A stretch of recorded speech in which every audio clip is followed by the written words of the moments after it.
tend not to appreciate it, but I've got a funny feeling, well, I'm pretty sure that the majority of people when they get back from here will look back on this with such fondness, you know. Also, I think when the event is over, I think a lot of people will probably feel quite emotional as well. It's the climax of a lot of organisation, but I think it's making a lot of people happy. It's making me happy, that's for sure. Everything's so much more alive and direct. You know, you hit the throttle coming off a corner and it goes. You don't worry about it, the engine bog or whatever. It just picks up and goes. It's just a pure thing. It's just the way to do it.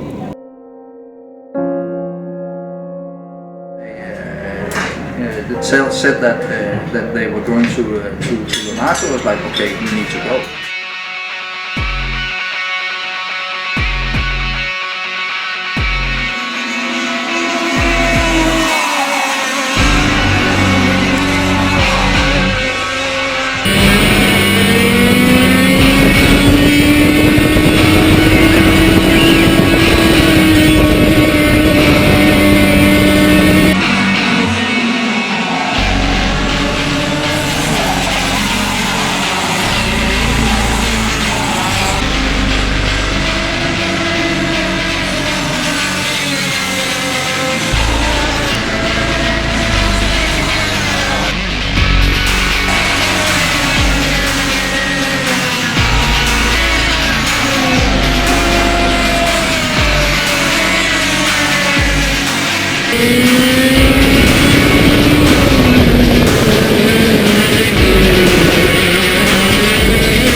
Karting's pretty much been my life since I was around 7 years old.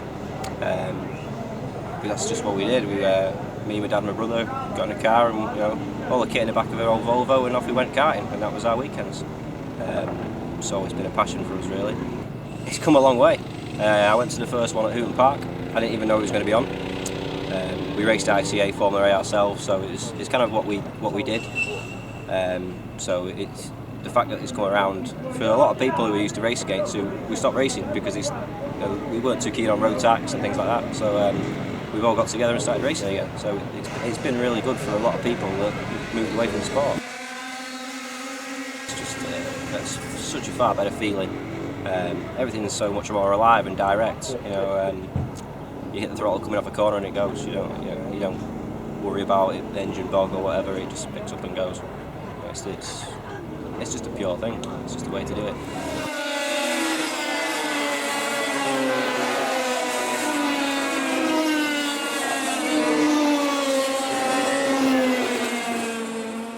I used to race back in the late 80s and start 90s, and actually raced this track before in 91.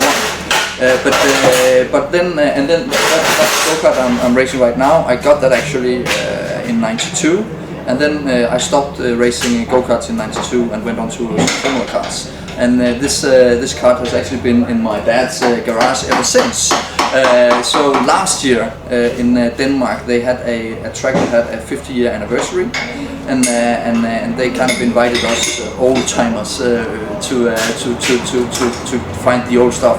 And I actually had the chassis and also all the gear and engine and stuff like that. And then it was like, oh, let's go. And then I started actually just looking around, and saw the Facebook group, and I needed some. I didn't have all the stuff, so I needed some stuff. So I started looking around for what I was missing, and came about the F100, and saw it was a very active simulator, and started following that.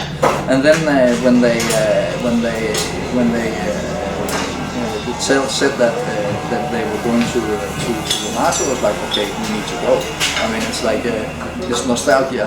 They changed the track though, so the only thing I remember is the up and downs down the end of the track, and the straight, of course. But it's so good fun, and it was like that was how it came to be that we were going. And actually, I talked to a few other Danes, and one of the guys I was racing with back then, he's here as a spectator as well, and he wants to drive as well, but had a knee thing, so he can't. I'm sure he will next year if there. I hope there will be a race next year as well, but then I'm sure they will come as well.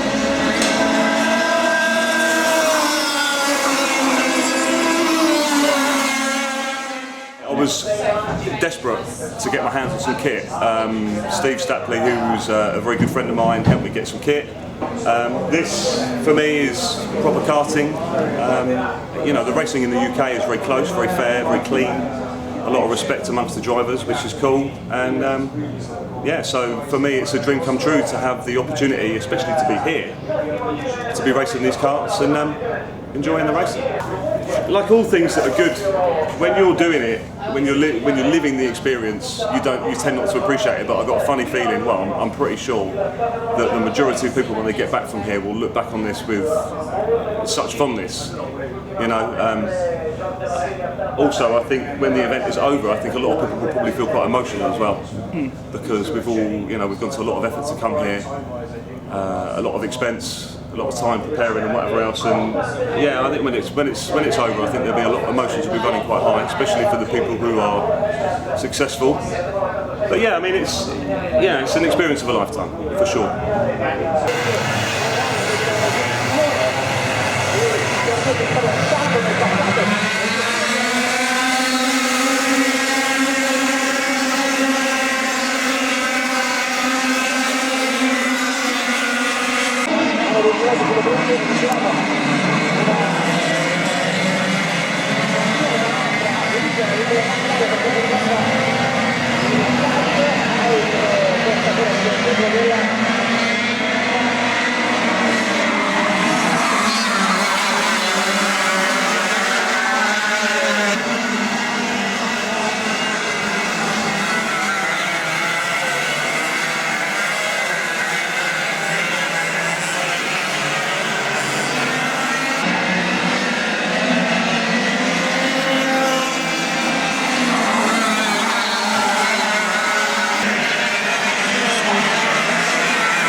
Yeah, really happy.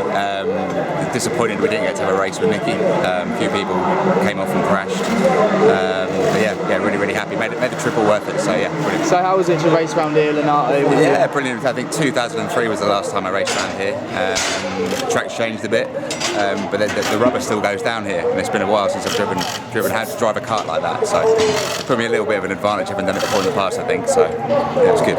Awesome, mate. Well done. Thanks, Alan. Cheers. Cheers, mate.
parto dalla fine, che è la cosa più importante. La gara è andata benissimo e anche se era cominciata in salita, perché dopo la prima manche non ho fatto la prima curva, per cui era partita molto in salita questa gara, ma abbiamo piegato il telaio, è stata veramente drammatica, anche perché tornavo alle gare dopo 16 anni di inattività e quindi non essere riuscito a fare la prima curva era una cosa che mi turbava molto, anche perché non sapevo come potessi andare insieme agli altri. Però niente, ci siamo fatti forza, abbiamo visto che nel warm-up questa mattina le cose andavano bene, per cui siamo partiti molto fiduciosi, è andato bene, abbiamo vinto tutte e due le restanti batterie e abbiamo vinto anche la finale, quindi una giornata fantastica, un ringraziamento al mio meccanico che ha subito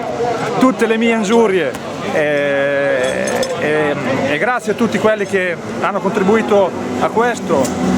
Per me è stato veramente una cosa molto piacevole, veramente complimenti a Oliver, all'organizzazione, tanto di cappello, spero possa avere un futuro anche per noi qui in Italia, perché veramente ci avete dato modo, specialmente noi, tra virgolette, piloti anziani, di poter magari pensare mentalmente a riprendere un po' di attività, che per quanto sia, quando c'è la passione, io dico sempre che le carte d'identità non serve a niente, serve soltanto per i carabinieri quando ti fermano, poi il resto non serve a niente.